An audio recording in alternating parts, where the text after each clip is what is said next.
Bonjour à toutes et à tous, on va tranquillement commencer la journée en lisant les tabloïds anglais. Ce matin, la presse britannique ne fait qu'une bouchée de Chelsea. Les Blues sont vivement critiqués après leur défaite surprise 1-0 contre Middlesbrough, pourtant 12e de Championship.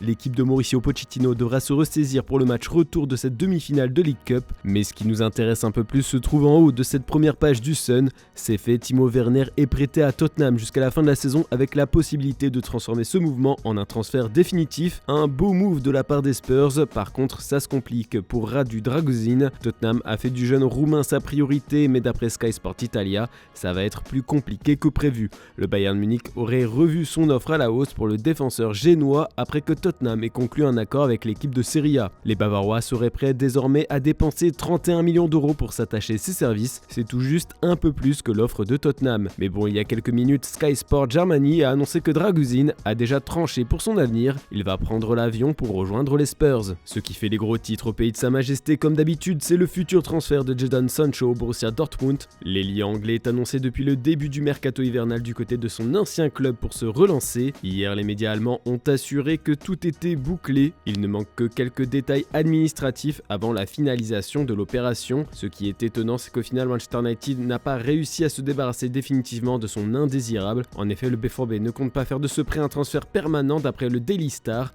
Ce sera donc un prêt sec de 6 mois qui attend Sancho. Le club allemand n'a pas les moyens de payer son salaire de 250 000 livres par semaine, ce qui signifie qu'il redeviendra le problème de United cet été. Son prêt à Dortmund pour le reste de la saison sera finalisé dans les prochaines 48 heures. On va passer à la première page de l'équipe qui consacre son édition du jour à l'interview accordée par Nasser Al-Khelaifi au quotidien sportif, aux Parisiens et à RMC Sport. Le président du club parisien s'est confié en grande partie sur l'avenir de son meilleur joueur et star de son équipe, Kylian Mbappé. Pour rappel, selon nos informations que nous maintenons, la star du PSG et de l'équipe de France s'est mise d'accord avec le Real Madrid au cours des derniers jours, mais le calme semble en tout cas régner du côté de la direction parisienne.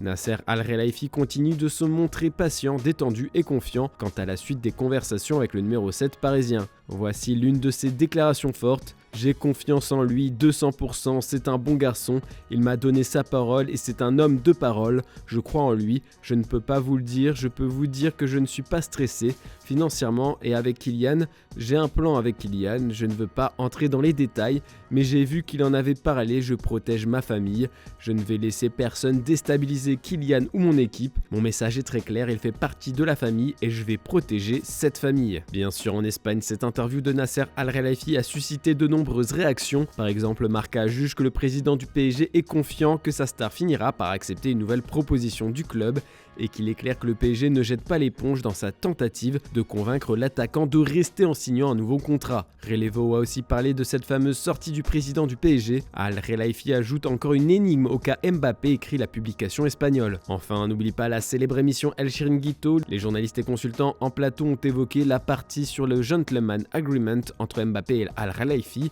qui a indiqué qu'il ne s'agissait pas d'un accord financier mais d'un accord entre hommes. Les journalistes ont parlé d'une sortie déroutante et d'un discours déconcertant. Le KKM7 n'a pas fini de faire couler de l'encre. En attendant, le PSG est toujours en proie à des difficultés dans le secteur défensif. Le Paris Saint-Germain explore plusieurs pistes, dont celle compliquée menant à Dayot ou Upamecano. Mais les rouges et bleus avancent surtout dans le dossier Diego Llorente selon nos informations.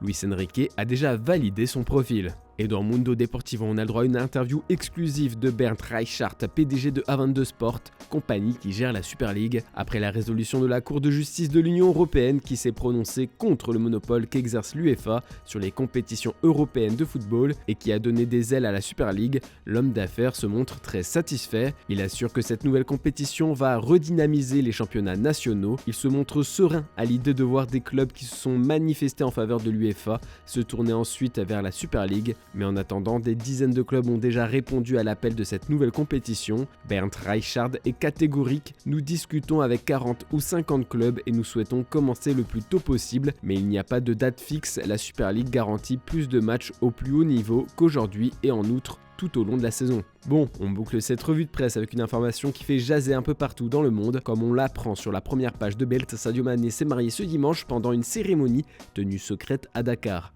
Mais l'âge supposé de la mariée Aïcha Tambay fait couler beaucoup d'encre. en Allemagne et en Angleterre, et surtout au Sénégal. D'après divers médias, la femme de Sadio Mané n'aurait que 18 ans, et vu que c'est sa petite amie depuis un long moment, cela voudrait dire qu'il a posé les yeux sur elle quand elle était mineure. Par contre, sur les réseaux sociaux et dans quelques médias sénégalais, on assure qu'elle a 26 ans. De nombreux internautes pensent du coup qu'Aïcha Tambay n'a pas épousé le footballeur de son plein gré. Voilà, c'est tout pour ce mercredi, on se retrouve demain matin pour une nouvelle revue de presse. N'oubliez pas le JT Foot Mercato en fin d'après-midi. Bonne journée à toutes et à tous.